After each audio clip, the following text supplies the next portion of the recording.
Bueno, muchachos, ¿cómo andan?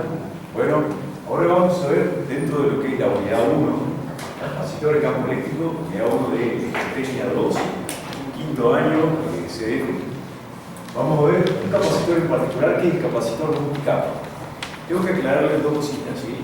Los capacitores comerciales, muchos, son capacitores paralelos, como los que hemos visto nosotros, pero son dos placas paralelas, largas, enrolladas.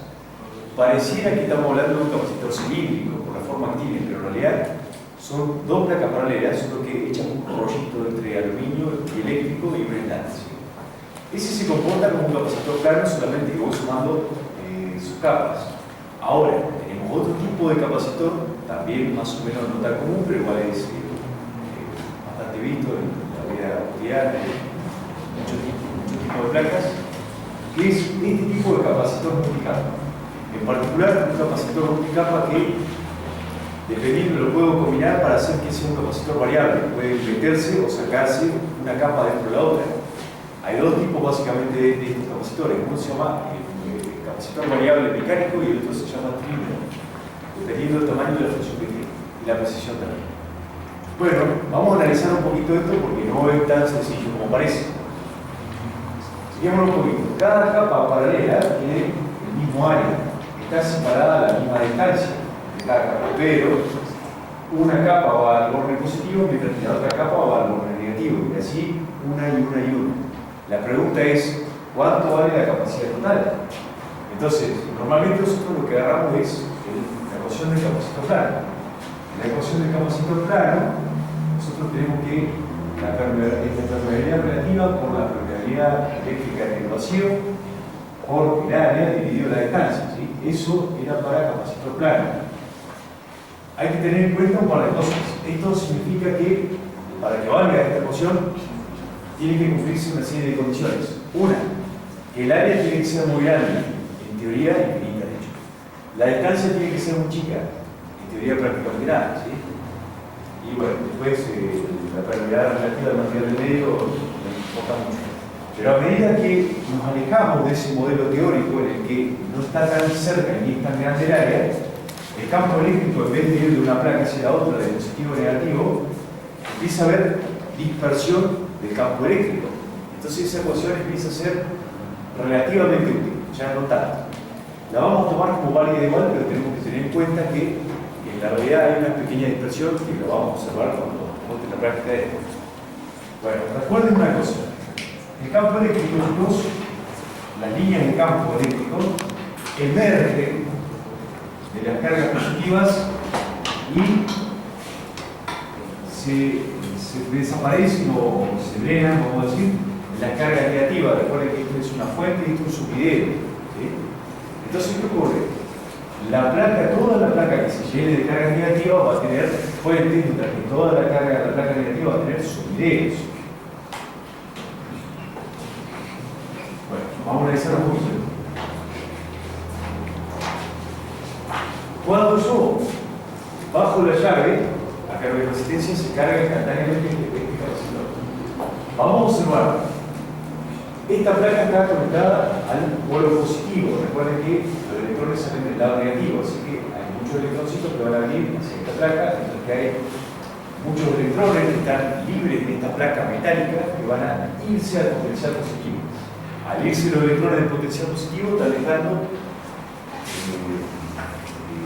justamente iones positivos de este lado, ¿sí?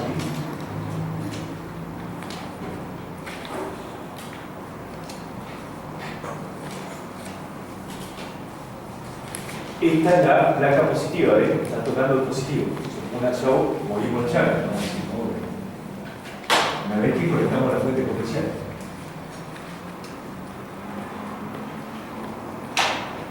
Esta placa igual, ¿sí?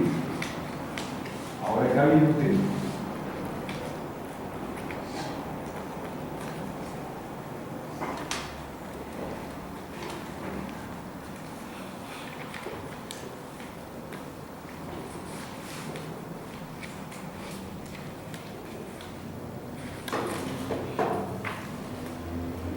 ¿Qué ocurre? En realidad esta es una placa finita, digamos, que cargada se carga así en los bordes porque no hay carga dentro del conductor. Pero acá digamos exageré el hecho de que está de los dos lados. ¿Y por qué? Porque en este caso, fíjense que cuando cargamos la carga negativa, lo que les decía recién, el campo eléctrico se va a establecer acá, ¿sí? Si no tuviéramos esto. Pero ahora tenemos una placa positiva del otro lado también.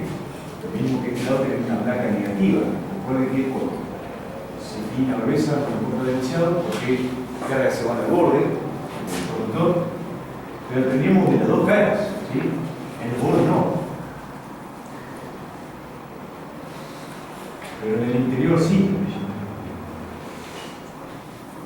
Provocando que este campo eléctrico sea bastante más complejo que el que habíamos visto antes.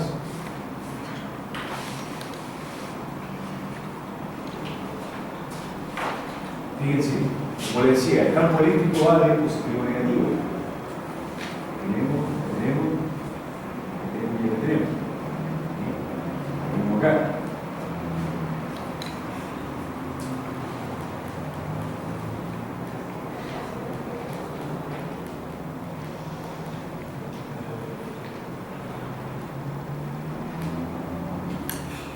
Campo eléctrico.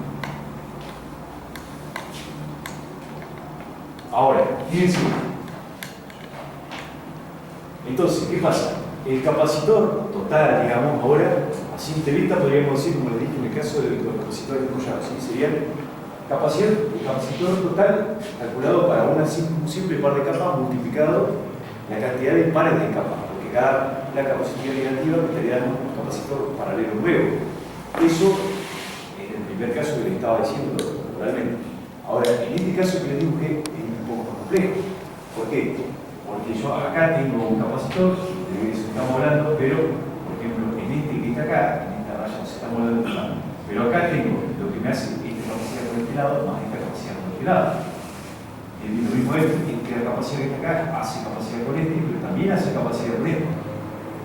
Conclusión, no sería, digamos, la capacidad que ve acá multiplicado 2, porque son 2 pares de placa, sino un poco más, ¿sí?